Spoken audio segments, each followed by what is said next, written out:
Hello, beautiful souls. Welcome to Soulful Sessions with Rory, the podcast where we dive deep into the matters of the heart, mind, and spirit. I'm your host, Rory, and I'm thrilled to embark on this soulful journey with each and every one of you. Soulful Sessions is your safe space for introspection, inspiration, and maybe even a little revelation. Whether you're sipping your morning coffee, winding down after a long day, or just seeking a moment of connection, you're in the right place. Before we dive into today's soulful exploration, I want to remind you that Soulful Sessions with Rory is designed for entertainment purposes only. While we may touch on profound topics and meaningful discussions, it's important to approach our conversations with an open heart and a sense of curiosity. Life is a journey, and so is this podcast. We'll navigate the realms of self discovery, spirituality, and personal growth. But remember, the insights we share here are not a substitute for professional advice or guidance. Always consult with the appropriate professionals regarding your unique circumstances.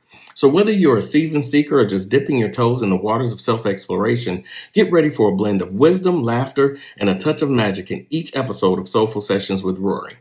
Don't forget to hit the subscribe button so you never miss a soulful moment. Follow me on social media, IG at Listening Veteran, Facebook, The Listening Veteran Life Coach, and Snapchat at Soulful Session to stay connected, share your thoughts, and be a part of this incredible community. Now let the journey begin. Sit back, relax, and let's fill our souls together. Today's soulful episode is challenging the notion that parents are always right. Now, first of all, let's talk about parents. This is your guardian. This is your mom, your dad. This is anybody that you hold in high regard as an overseer, a watcher, a protector. So this is the person that told you from the time that you were born or even later on in life about how things are and what to do with them. Now, the reason this is important that we establish this because it'll help figure out why we have to sometimes challenge the notion that parents are always right. I'll give you a short story when I was younger. So my uncle, and he knows who he is. My uncle, I remember I was going to his house. I worked the summers, and I would go to his house after the summer job. And he would sit there and he'd tell me, he'd say, "Yeah, nephew, I used to be a pimp." I say, "What?" He said, "Yeah, I was a pimp. I had prostitutes and everything, and that life just got so dangerous for me. I had to change my life around. But, they came to me and they was like, hey, I want to work for you. Here's my money, daddy." And, it was hard, but I was on these streets, nephew, but I'm okay now. Now, me being a bright-eyed, bushy-tailed young man, I'm like, oh my God. Oh my God, my uncle was a pimp. That's crazy. I seen the pimp in the movie, the Mac, Superfly. He was a pimp. Then I was like, man, that's kind of horrible too at the same time. Oh man, but I look at him different now because he used to be a pimp. So this happened, I had to be about 12 years old, right? So fast forward, I'm about 16 years old and we're having a casual conversation. And I just say, well, Unc, like the time he used to be a pimp. And the laughter, the roaring laughter that came from my uncle's mouth. And he laughed so hard that, it was just like, oh, he just laughed so hard. And I'm looking at him, and it was in that moment I knew I had been duped. And I said, you never were a pimp, were you? He said, man, I'm sorry. I forgot to tell you that I wasn't a pimp. And so I felt some kind of way in that moment. I'm like, this dude told me this, and sitting here thinking that my uncle was really this person, but he wasn't. Now, that's not a big deal to some people. It was just a joke. But what about the things that are not jokes that our parents tell us? What about, hey, in order for you to be successful, you have to go to college? What about, in order for you to be an upstanding citizen, you have to get married? You have to have children. All of these things that they say in order for you to be successful in life. And they embed these things in you when you're a child. And unfortunately, I too fell into the parent trap. And I say the parent trap because I was the person telling my children, hey, you got to go to college. If you want to be successful, you got to go to college. You got to get a degree. If you want to be successful, you can't have any kids before wedlock. If you want to be an upstanding person, you have to do this, you got to do that, blah, blah, blah, blah, blah. Everything I just said was an opinion. It wasn't a fact, it was an opinion. And what happens is that in each one of our cultures, our parents give us an opinion. And we take that opinion and we make it into whatever we want to make it. But let's first talk about the diverse perspectives that our parents have. So our parents, they're giving us their belief system based off of their own experience. So that means whatever information was passed down to them, they're now sharing it with us, plus whatever it is they picked up along the way.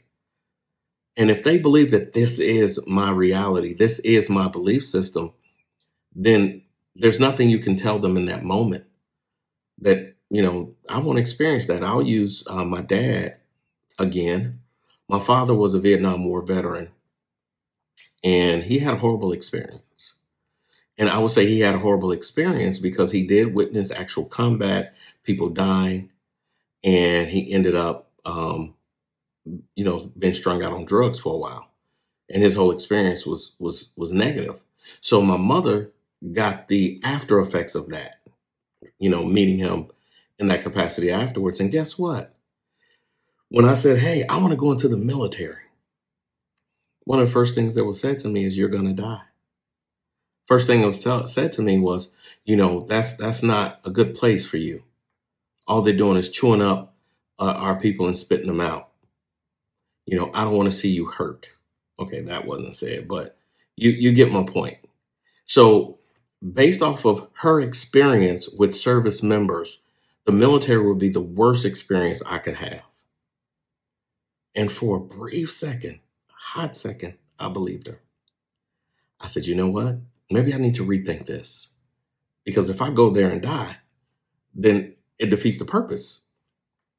Long story short, I had a very lucrative military career. May not have been what I wanted it to be, but it wasn't what my father experienced, not even close. So, in that aspect, my mother was wrong, and we're not going to play tit for tat and what things were wrong that was said to me or things that I learned. But I just want to point out that our parents are telling us, hey, this is how you have to live your life in order to be whatever they were not or whatever they considered themselves to be. As a parent, I've always wanted my children to be better than me. And I hear parents say that all the time. Well, I want my kids to be better than me. In fact, the truth is, I'm afraid for my children. So I tell them things to frighten them so that they could go on the right path. And that's so not correct for me. It's my opinion. Another story, I dated a woman whose mother told her that if you kiss a boy, you can get pregnant. You know who you are. And guess what? She came to me one day after we kissed and, Rory, I think I'm pregnant. And I'm looking like, why is this girl telling me she's pregnant? We never had sex. And I'm looking at her and I'm like, huh?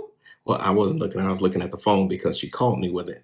I think I'm pregnant, because, we were sitting there and we were kissing and, I think I'm pregnant. And I'm thinking it's a joke. I'm like, no, she's joking. Like, there's no way that she really believes that she's pregnant from kissing. Why is she playing with me? Girl, stop playing with me. No, really, I think I am because we kissed a lot. I said, so do you know how people get pregnant? And she told me, she said, absolutely. I was told that if you kiss a boy, you can get pregnant. And so I've avoided it over the years. And you're different. And so now I think I'm pregnant. It takes everything in my power, even today, not to laugh.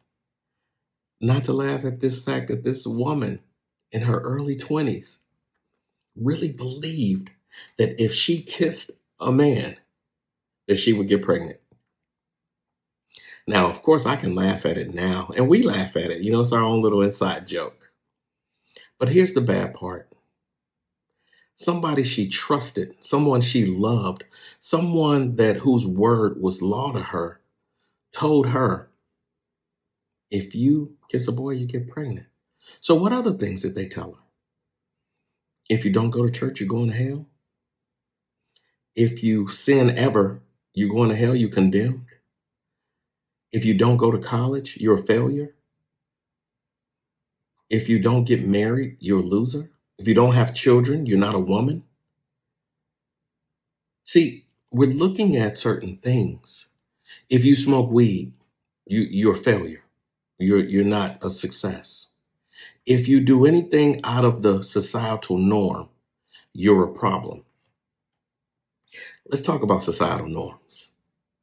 See, I grew up in a Christian household, and we were made to go to church, especially earlier on in my life.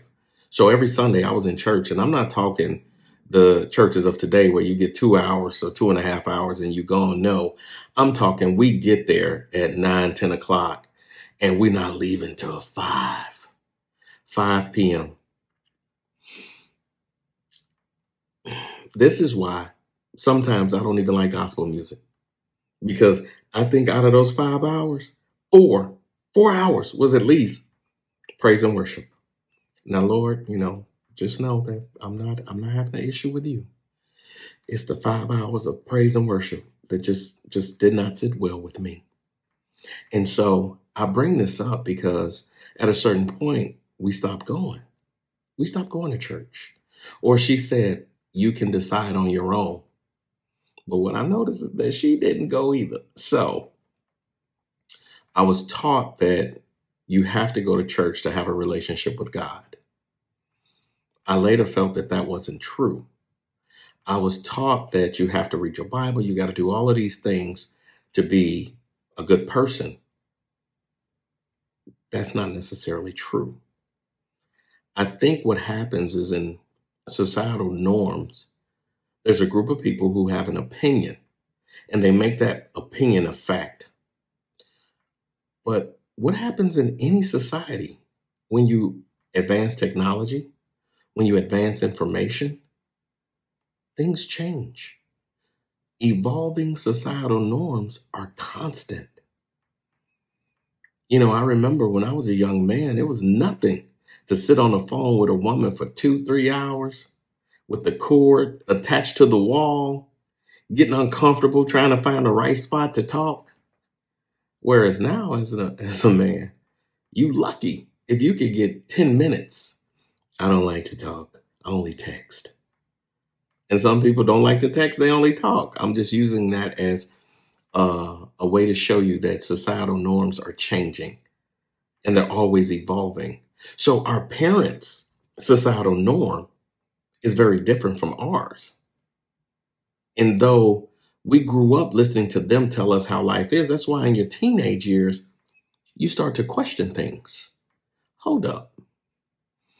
You told me that if I didn't get good grades, I couldn't get a good job. I would fail, and that I had to go to college.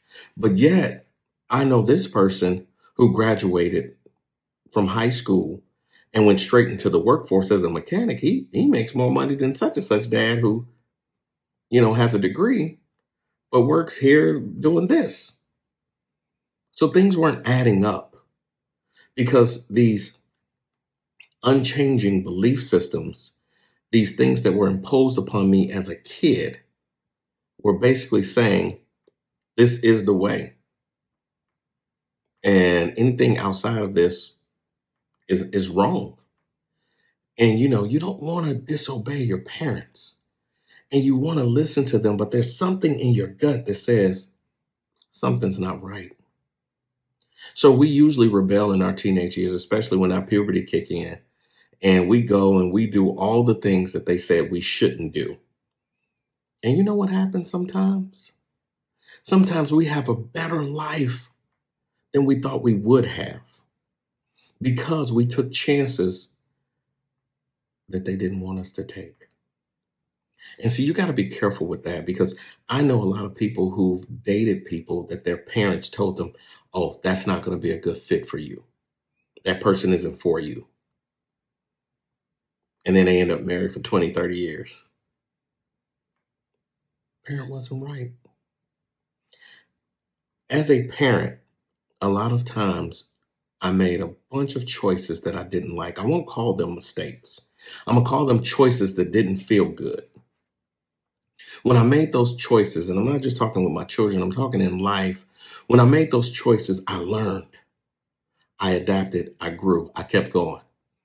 Okay, I'll be honest. Some choices I had to live over and over again, but it's okay. I eventually got it, most of them. And so with our parents, they did the same thing. But see, some of them got stuck. They got stuck in fear. They got stuck in fear because what happened is they had an experience and that experience crippled them from moving. And everything that you wanted to do went against that belief system. Oh, mom, I want to be an artist. I want to draw for a living. You can't do that. If you do that, you'll fail. Oh, dad, I want to play sports. You can't do that. If you do that, you'll fail. And it's amazing how your parents then give you a story about how somebody else did not succeed. Instead of giving you inspiration, instead of giving you hope, instead of giving you support, saying, you know what? I believe in you. I believe that you can do anything you put your mind to. And what happens if you do and it doesn't work? You learn, you grow, you go, you make the adjustments. And that's why it's important that we learn through our mistakes. But again, the choices, not mistakes. Choices that just didn't feel good. So you make a different choice or you tweak the choice that you made. The other thing that's an issue with this is the dynamic of the parent child relationship. As old as I am still my mother's child. I am still my father's child. My children are still my children. And as a parent, we want to believe that what we tell our children is law. Why wouldn't it be? Why wouldn't we tell our children our truth? You know, my oldest daughter, I love how she challenges my belief system. I love it. When she was younger, I didn't give her the voice to do so. And that I have a regret. But now that she's older, I want to make sure that she's loud. I want to make sure that she can hear not just me, but herself. So if I tell her something and she doesn't agree, she won't skip a beat. Dad, I hear you, but I don't agree with that. That doesn't work for me. I believe in blah, blah, blah, blah, blah, blah, blah. And I say, okay, I can respect that. Now, I've previously said that respect is an illusion. But if you look up the word respect, it basically boils down to validation. My daughter doesn't need my validation, but I still give it to her because I want her to know that I do respect her belief system. I do respect her values and her morals. And we may think totally different, and we may have a different belief system. Her values, her morals are totally different than mine. But guess what? That doesn't mean I can't respect hers. And so, as a parent, I have to relinquish my fears for my child. When my daughter, these millennials, when they say something like, you know what, I don't like the way the supervisor treated me. I'm gonna leave this situation. Me as a Gen Xer, oh my God, I'm freaking out. Oh my God, what are you gonna do? You leaving your job? What are you gonna do?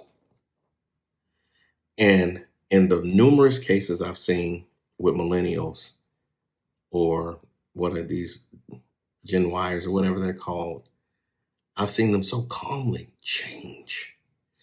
Whereas my social norm was you get into a position, you stay there until you die, till you're so miserable that the company, the whatever you're doing is just a part of you.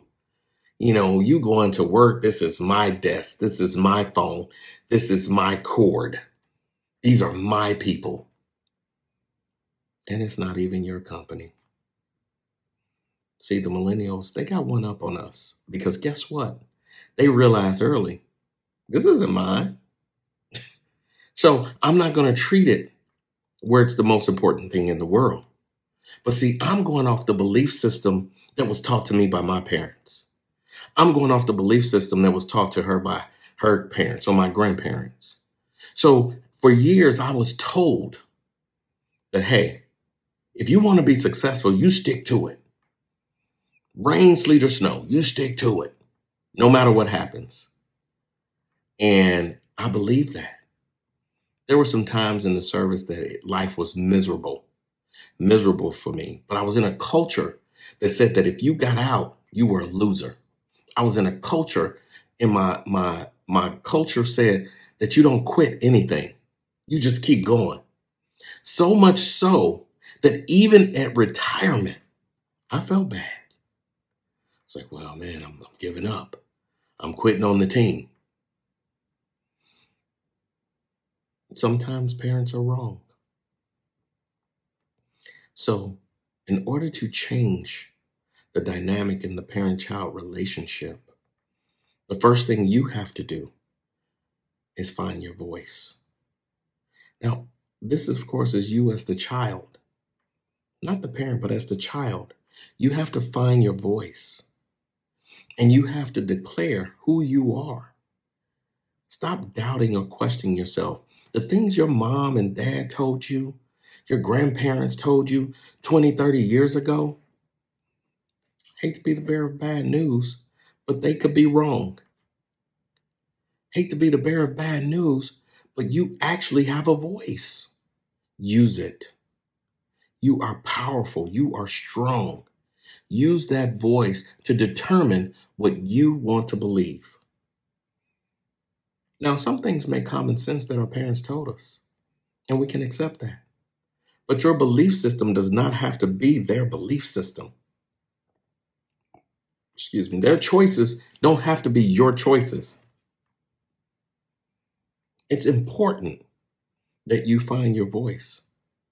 See, in order for you to change this belief system, trust yourself. There are people right now listening to this podcast who don't believe in themselves, who don't ask for the promotion at work, who don't demand that their spouse treat them better. There are people right now who are not doing the things to make them better people because somebody told them how to live. Somebody told them who they were.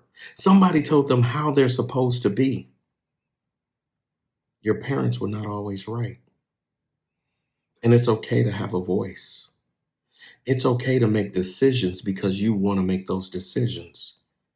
You do not have to live in the shadow of your parents. And more importantly, your children don't have to live in yours. Be okay with your children thinking differently.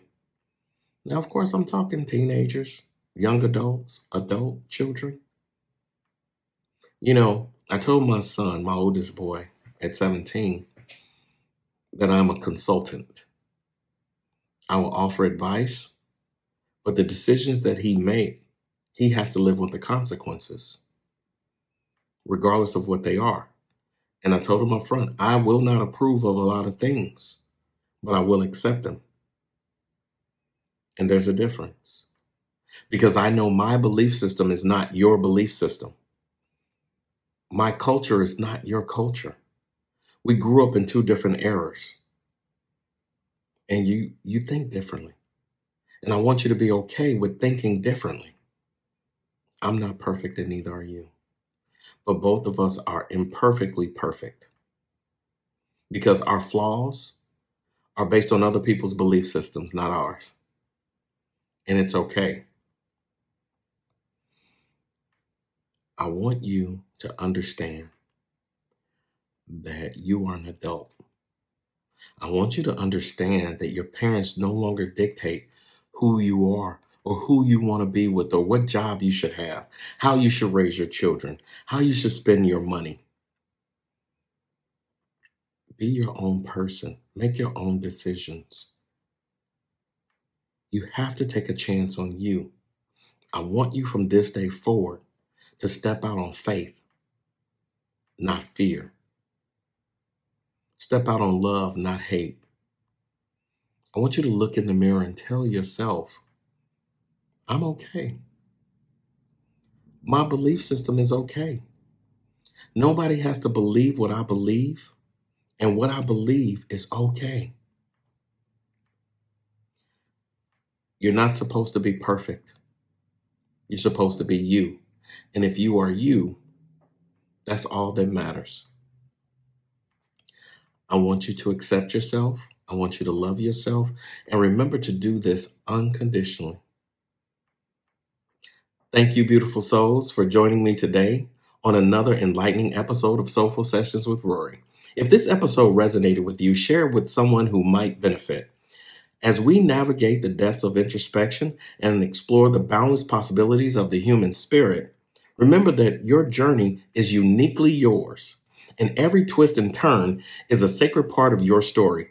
Embrace the whispers of your soul, and may the echoes of our conversations linger in your heart, sparking a flame of self-discovery. Until we meet again in the realm of shared wisdom, stay true to your essence, stay connected to the rhythm of your soul, and always remember that you are a masterpiece in the making. Wishing you love, light, and infinite possibilities on your soulful journey. Until next time, this is Rory signing off with gratitude and reverence for the magic that resides in each and every one of you.